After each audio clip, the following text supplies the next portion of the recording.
রায়বাড়ির চারদিকে এখন শুধু অশান্তি আর প্রশ্ন। ছুটি আর অভির এই মিথ্যে সম্পর্কের নাটক যেন দিন দিন আরও জটিল হয়ে উঠছে।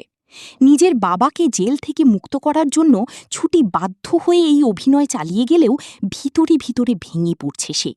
অন্যদিকে অভিও নিজের পরিবারকে বাঁচানোর জন্য ছুটির পাশে দাঁড়িয়েছে, কিন্তু দুজনের মনেই জমছে হাজারো অস্থিরতা। প্রতিজ্ঞা ধারাবাহিকের আগামী পর্বে দেখা যায় অভি ছুটিকে নিয়ে যায় একটি বড় শাড়ির দোকানে। নিজের হাতে একের পর এক শাড়ি পছন্দ করে ছুটিকে পরিয়ে দেয় অভি। ছুটি অবাক হয়ে বলে, উকিল স্যার, এত কিছু কেন করছেন? এই সম্পর্ক তো মিথ্যে, এর কোনো মূল্য নেই। আমরা সবাইকে ঠকাচ্ছি, এটা কি ঠিক? অভি শান্ত গলায় বলে, আপনার উদ্দেশ্য আপনার বাবাকে ফিরিয়ে আনা, আর আমার উদ্দেশ্য আমার পরিবারকে ভাঙার হাত থেকে বাঁচানো। তাই আমরা কেউ ভুল করছি না। আজ থেকে অভিমন্যু শঙ্কর রায় তার স্ত্রীর ক্ষেত্রে কোনো অবহেলা করবে না। আপনি রানীর মতো থাকবেন। অভির কথায় চুপ হয়ে যায় ছুটি, কিন্তু তার মন পড়ে থাকে নিজের বাবার কাছে, আশ্রয় বাড়ির সবার কাছে। আর ঝুমকির প্রতারণার কথা মনে পড়তেই ভেতরটা কেঁপে ওঠে তার। এই মিথ্যে অভিনয় আর সহ্য করতে পারছে না ছুটি। ঠিক তখনই রাস্তার ওপারে এক ছোট্ট বাচ্চাকে গাড়ির সামনে চলে যেতে দেখে ছুটি। মুহূর্তের মধ্যে দৌড়ে গিয়ে বাচ্চাটিকে সরিয়ে দেয় সে, কিন্তু নিজেই ভয়ঙ্করভাবে আঘাত পায় মাথায়। রাস্তায় অজ্ঞান হয়ে পড়ে যায় ছুটি।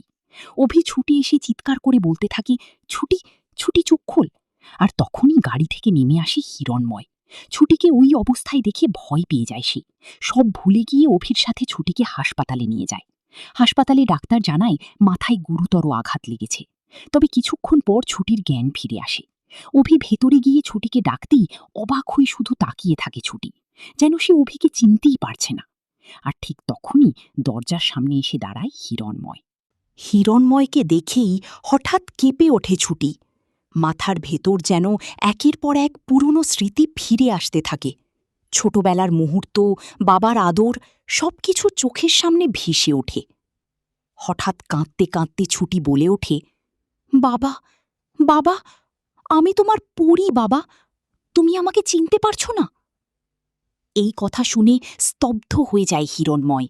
সে অবিশ্বাসের চোখে তাকিয়ে থাকে ছুটির দিকে, কারণ তার কাছে তো পরী মানেই ঝুমকি। তাহলে এই মেয়েটি কে? ছুটি কাঁদতে কাঁদতে আবার বলে, বাবা, আমি তোমার আসল পরী। হিরণময়ের চোখে তখন জল, বুকের ভেতর অদ্ভুত একটা টান অনুভব করতে থাকে সে। সত্যিই কি ফিরে এসেছে তার হারিয়ে যাওয়া মেয়ে?